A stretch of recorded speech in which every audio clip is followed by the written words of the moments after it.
Welcome to YNU5 Photos, coming to you from the campus of Yokohama National University here in Yokohama, Japan's second city. My name is Alec Macaulay. This is a broadcast for English language learners here in Japan and overseas. On the show, guests come in and talk about 5 photos that are important to them. Today I'm with Elisa, a graduate student in the Department of English Literature at Gakushuin University. Hello, Elisa. Hello. How are you today? I'm fine, thank you. And you? I'm fine, thanks very much. You've got 5 photos. The first one is of a dog. Yes, this is my grandparents' dog. My uncle and my parents live together, and my uncle's friend owns a pet shop, and so one day that owner told my uncle that they can't sell him anymore because he was bitten by another dog, so he has a scar on his face. So my uncle felt sorry for him, and he one day brought him back to his house. And at first my grandparents refused to keep him because once they had a dog, and when he died they felt sorry, so sad, so they never wanted to have a dog again. But of course, once they saw this cute little face, my grandparents decided to keep him. That's a lovely story. What's the dog's name? His name is Ko-chan, and he's very coward and afraid of people and other dogs because he was traumatized by that accident. So he doesn't want to go out and take a walk. He wants to stay inside. Yeah, you would be traumatized if you're bitten on the face, but in the photo you can't see the scar.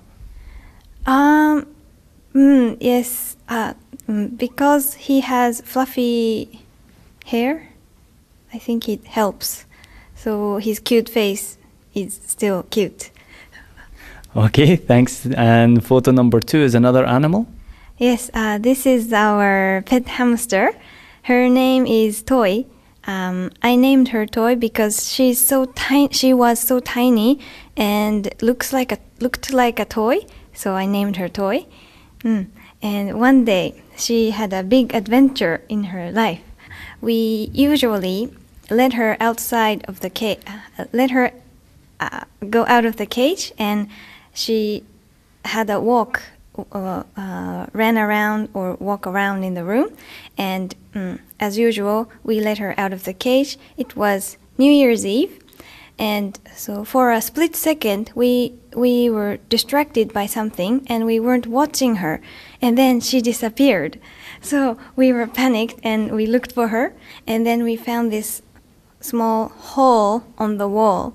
So it means she bit and made a hole, and she went into and that wall was connected to the house next door.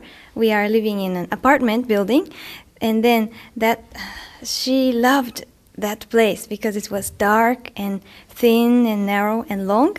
So it took very long to get her out. How did you get her out? We tried many things, like we made noise, called her name, and put her favorite food in front of the hole, but they didn't work. But maybe after 6-7 hours later, so we kept hearing another biting sound, so we were worried that she might go into the house next door, but actually she came out of the other end of the room. So she made another hole and she came out. I think she became hungry and she came out. Did you board up the holes after she was finished with her adventure? Yes, we had to ask for the company to repair the hole. And we went to the next door neighbor New Year's Day, and then we apologized for the sound. Oh, that's an awful start to the new year, having to apologize to your neighbor. Okay, thanks very much. And photo number 3? This is Italy, Florence. I visited Florence, Italy in March, as a graduation trip with my university friends. And this was a view from the bell tower called Giotto. It was amazing. And Florence has a rule in order to maintain the beautiful view of the town. They have to keep the roof the same color. So it was very beautiful. Yeah, many of the European cities have those kind of rules, and I think Kyoto is starting to make those kind of rules now. Did you know about that? I'm sorry, I don't know about that. Yeah, they've banned all the advertising hoardings around and neon lights in Kyoto now. They're trying to make the city more traditional, revert to the old style. Okay, and photo number 4, what's this about?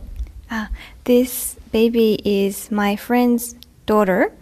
And you know my name is Elisa, and guess what her name is? Samuel. Actually, it's Elisa.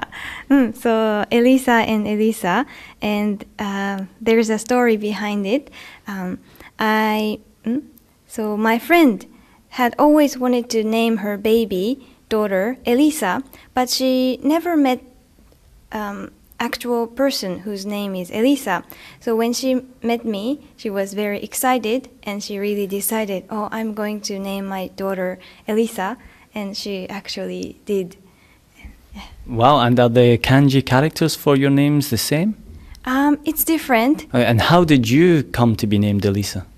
My parents liked the sound, and I think my parents hoped my name can be used internationally, so they chose the sound, international sound, Elisa, I think. Okay, thanks very much. And how old is little Elisa now? Now she's 2 years old, but this picture, I think, less than a year, I think. Okay, thanks very much. And the final picture?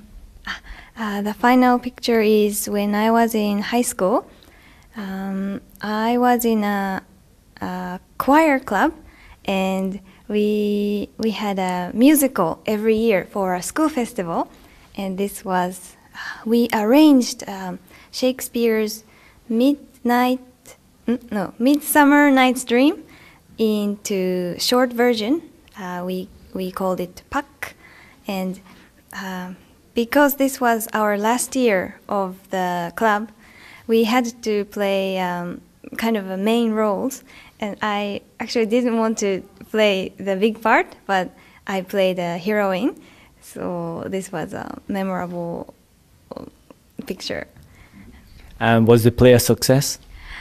Yes, I think it was a success, but I was so nervous, and after a week of the stage performance, I still had a nightmare that I forget all the lines in the middle of the performance, and everyone was watching, and I don't know what to say, and I wake up and sweat. And have you done any acting or appearances on stage since then?